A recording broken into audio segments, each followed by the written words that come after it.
86 वर्षाचे आजोबा दोंडू शिंदे यांना मी काल उपोषण सोडण्याचे उपोषण केलेलं आहे आणि मी ब्लँक झालो तुमचा अगोदर दीपक उपळेकर या सगळ्या जिल्ह्यांमधून जाणार आहे।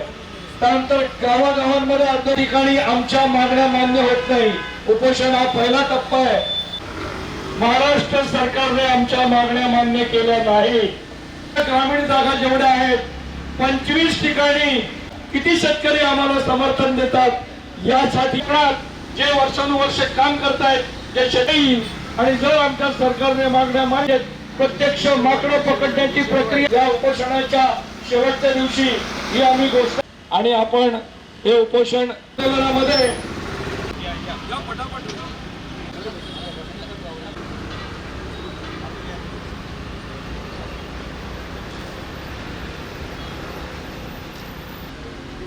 बोलो भारत माता की जय, बोलो भारत माता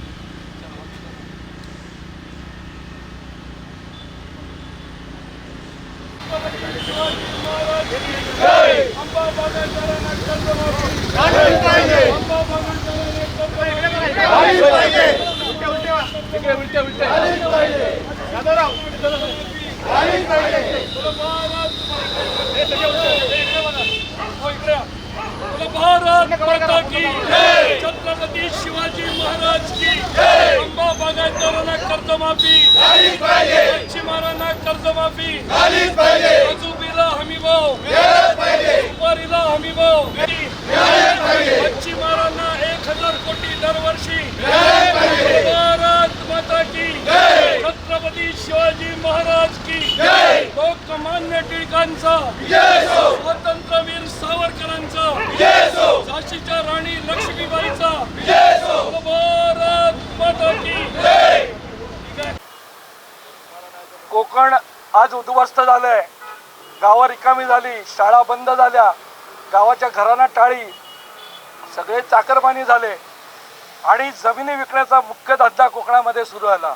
याचं कारण आहे सगळ्यात महत्त्वाचं माकडं। ही हजारो माकडं गावागावांमध्ये ना आंबा करू देत, ना शेती करू देत, ना केळी करू देत। आंबा बागायतीला लाख गुरख्या आणतात, त्याचं कारण माकडं आहेत। आंब्याचं सगळं प्रॉफिट शेतकऱ्यांचं माकडांना जातं आणि माझा शेतकरी उद्ध्वस्त झाला आहे। आज समुद्रामध्ये LED फिशिंग चालू आहे, छोटी छोटी पिल्लं पकडली जातात।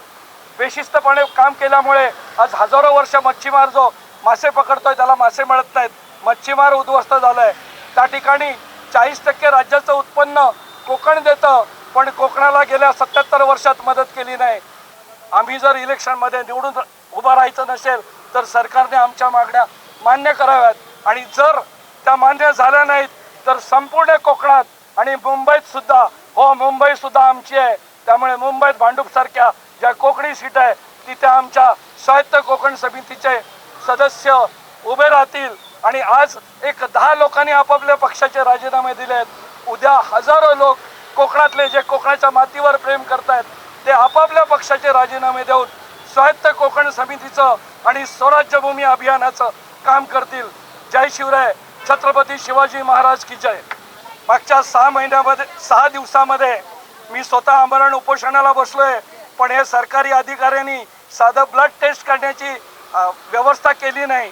आज कलेक्टर आलेत, त्यांनी आम्हाला भेट दिली, ते आम्हाला मीटिंग देणार आहेत, पण कुठलाही कोकणातला राजकीय पुढारी या आंदोलनामध्ये आंबा बागायतदारांना आणि शेतकऱ्यांना भेटायला आला नाही। ही वस्तुस्थिती कोकणातल्या सर्वसामान्य शेतकऱ्यांनी समजून घ्यावी। टाइम्स डिजिटलला लाईक करा, शेअर करा, सबस्क्राईब करा आणि बेल आयकॉन दाबायला विसरू नका। Times digital.